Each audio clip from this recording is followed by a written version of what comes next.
Welcome to the DK Custom Products YouTube channel. My name is Dwayne and this is Kevin. More than a time or two, Kevin and I have been accused of bashing Harley Davidson. And, I don't think that's the case, but, I can see how it can be misconstrued that way.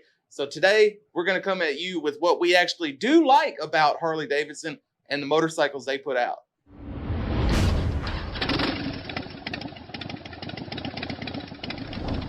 Sure, there are little nuanced things that need to be corrected. Engine temperature, fuel management system, a lot of little things like that you have to do in addition to paying a pretty penny for these bikes. And so we're going to go over the things we actually like. But before we get into that, we'd appreciate if you guys would like, comment, and subscribe to our channel because that always helps us out. We do a lot of videos on Harleys to help people out because a Harley here and there will have a problem. And the people who have that problem, they don't care that 99.5% of the people out there don't have the problem. Yeah. Their bike has the problem. And so they're very concerned about that. And we do videos on that and how to rectify the situation. Right. And what happens is people see the videos where we're talking about this problem or that problem that affects a small percentage of bikes, and they think that we're bashing Harleys. Right. And we're not. A prime example, we just did a video about oil consumption and what's acceptable. And for most people, that's not an issue. But for some people, it is. So the first thing, and this is not in any particular order of importance, but the first thing I have on my list that I scratched out last night is the sound. I love the sound of a Harley. Yeah. Oh, yeah, absolutely. It can't be replicated. Like, there's been many attempts by many foreign manufacturers. You just can't replicate it. Right. And the newer Harleys don't sound as good as the older Harleys. They're getting away from it. But still, even an M8 has a unique Harley sound. But what do I like about the sound? I like the loping. I like a carbureted bike better than an EFI bike because you can get it to idle lower. I know you can get the EFI bikes to idle lower, but generally a carb bike is going to have more of a lope to it. Some people ask, why does a Harley sound the way it sounds? And it's not just because people run open or loud pipes with no baffles, but the Harley runs on a single pin crank. The connecting rods are on the same pin. And it's also not, it doesn't fire every 360 degrees. So, like on a V8, it goes like this. Yeah. But on a Harley, it goes like this. And then there's a pause. So on the actual numbers, because I know people like the numbers, the piston fires, the next piston fires at 315 degrees. And then there's a 405 degree gap. Yeah. Where there is nothing. So it's, it's pop, pop, and then pause, and then pop, pop, and then pause. And that's where people talk about, it has the potato sound. Yeah, or it sounds like a horse running across a basketball court. Right, and I've actually spent some time over the years thinking about why that is such a soothing noise to me. I don't know if it's because it's syncopated or it's like a heartbeat or something, but there's just a very unique sound. So I like the sound on the Harley a lot. Right. Well, then that brings me to what I actually like. And, they say your best ability is availability. And so all the different parts that are available for these Harleys, if you don't like the particular sound, you can change that tone with 100 different exhaust system setups. If you don't like how comfortable it is, you can always get different bars, different foot pegs, different seats. So there's so many different aftermarket options that are available for this bike, for this brand of bike, and every single model they make. And that cannot be said for any other motorcycle manufacturer. It cannot be said. Right. That's not up for debate. Way more parts for Harleys. Right. There's no DK Custom products for Honda Shadows. There's just not. Right. So the other thing that I like about Harleys is that they operate in the torque range. Yeah. 2,000 to 5,200 RPMs is where you feel torque. You don't feel horsepower till after 52 RPMs. And so I like that tractor pull feeling of torque. Same thing you get with the diesel truck, just that low end grunt that I had a Yamaha 1100 XS back 30 plus years ago. And I was on the interstate one day I just got on the interstate. I just shifted into third, looked in at the speedometer. I was doing 90, 95 miles an hour in third gear. Yeah. Didn't even feel it. I was just going fast. And people who like to go fast, a crotch rocket or a Goldwing or some other bike is a good deal. I don't like to go fast. When I saw how fast I was going and I didn't even feel like I was going that fast, I got rid of that Yamaha. Mm-hmm. I prefer a bike, whether it's a Harley, the Nortons have it, the Triumphs have it, that has that low end grunt, that acceleration that you feel off the line. You know, there's lots of bikes that'll accelerate faster, but you don't really feel it. You're just all of a sudden there, right? Yeah, absolutely. And so that brings me to my next thing. What good is all that power if the bike's not well put together? I mean, the fit and finish on these bikes, again, second to none. You're not going to see that. You can go to a Honda, Kawasaki dealership, look at the bikes on the showroom floor, and I bet if you put your purse down with a little muscle, you can fold the bars forward. They're not as well put together as these bikes are. Right. You know, I'm part of that fit and finish. I just love the nostalgic look, sound, and feel. Mm-hmm. I like to work on things. I like to, you know, if there's a new gadget or new thing that crosses my path, I naturally just want to take it apart and see how it works, why it works. And so whether it's working on a car, a truck, or a motorcycle, that's something I've always liked to do since my first mini bike at age 5. And with the Harleys, even though there's a lot of computers on the newer ones, there's still the vast majority of the bike is easy to work on. Like you said earlier, there's lots of parts for it. And it's something that I can still work on. Mary's newest truck, a 2019 Ford, I look under the hood of that thing and I'm going, where do I start? I mean, everything is electronic. I mean, there has to be miles of wire on that truck. And so the fact that I can still work on it and it's still sort of basic and fundamental. I really like that. With basic hand tools, a torque wrench, thread locker, and a little common sense, you can rebuild this bike from the ground up. It can be in a box and you can put it all together. You know, you can be a YouTube certified mechanic and build the baddest bike around. And, you know, that's what I love about it. You can't do that with, you know, a sport bike. I mean, you can, but it's not as universally done. You know, knowing last night that we were going to do this video, I wondered, you know, what it is, you know, why it is that I like Harleys so much.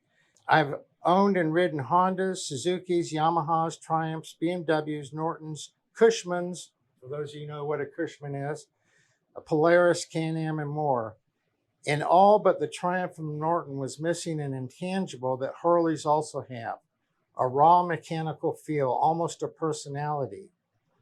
Although that is getting less and less distinct in recent years on the Harleys, because, you know, they've gone to balancing the engine more and more. So it doesn't have, you know, the engine shaking in the rubber mount on the baggers and dynas like it used to. They still do it a little, but not near as much as they used to.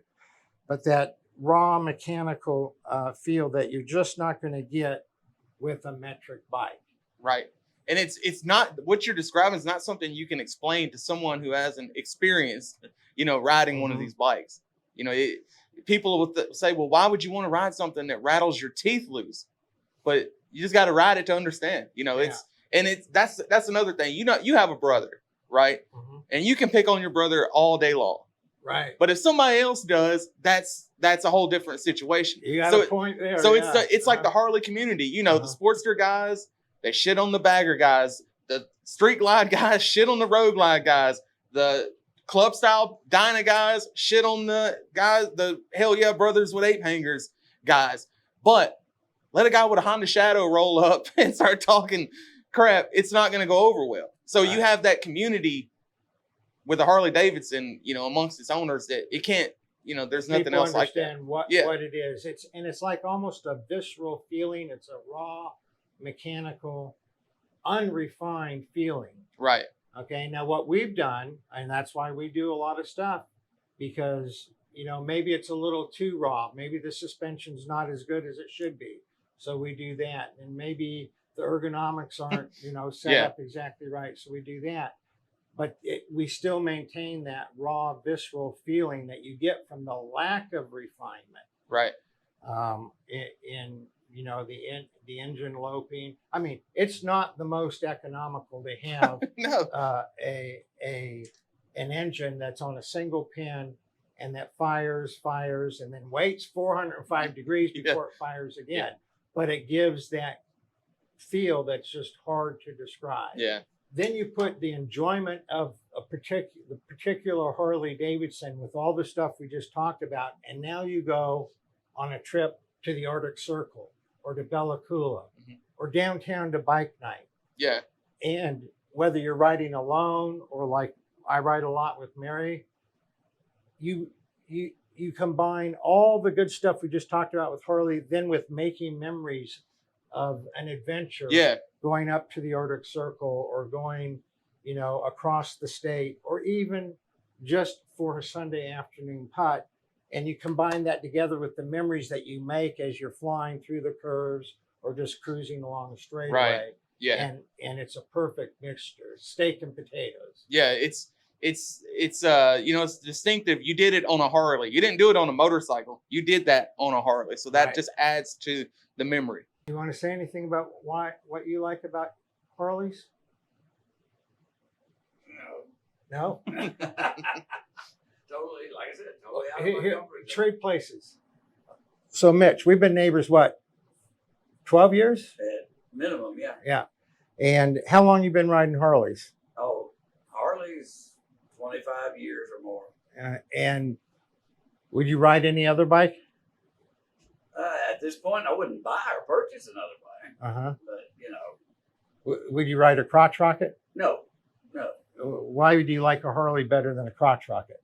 Well, just the nostalgia, the feel, the history, all of that stuff that goes with a Harley. And earlier in my life, I owned a Yamaha. I owned, Kawasaki's. And a friend of mine introduced me to the Harley, and once I was on, I was hooked. When you got on a Harley, then you haven't gone away from a Harley since then? No, I haven't gotten away from a Harley since I've started Just riding Harley. just the feel of it. And I've probably owned 6 to 8 different models now. Cool.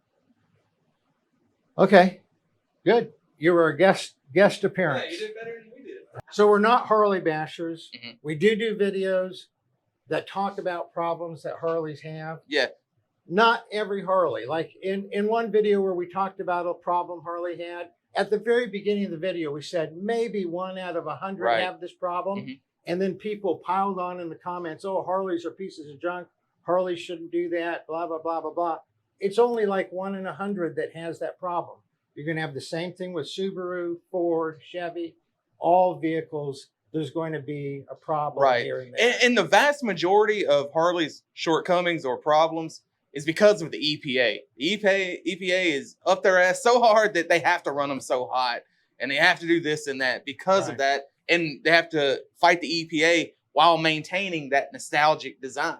And it's not easy to do. So, we're not bashing them just to bash them, because we know why they do certain things. So even though we do those videos where we outline, here's a problem, here's something that could be improved, that doesn't mean that we don't love our Harleys and that there's not something very special about it. Right. And, Harley Davidson, it's very much an American company. Yeah, people nitpick that this is made in Taiwan, this and that. But think of how many dealerships are out there. How many American citizens are employed by those dealerships? Right. Like, it's an American company. Like, you're giving your money to an American company when you buy these bikes and you buy parts for these bikes. And that's another thing I like. They're everywhere. I'm lazy. I don't think ahead. When it's time to do an oil change, I haven't ordered it because I didn't plan it. So I have to run to the dealership and pick up quarts of oil. And there's a dealership. I wouldn't be surprised if anywhere you go in this country, for the most part, there's one within 100 miles you can get to. And that's another thing. That's not really about the bike itself, but there are dealerships. There are more Harley dealerships everywhere. Any other motorcycle. Yeah, you go across the country and you break down, you can rest assured you're close to a dealership.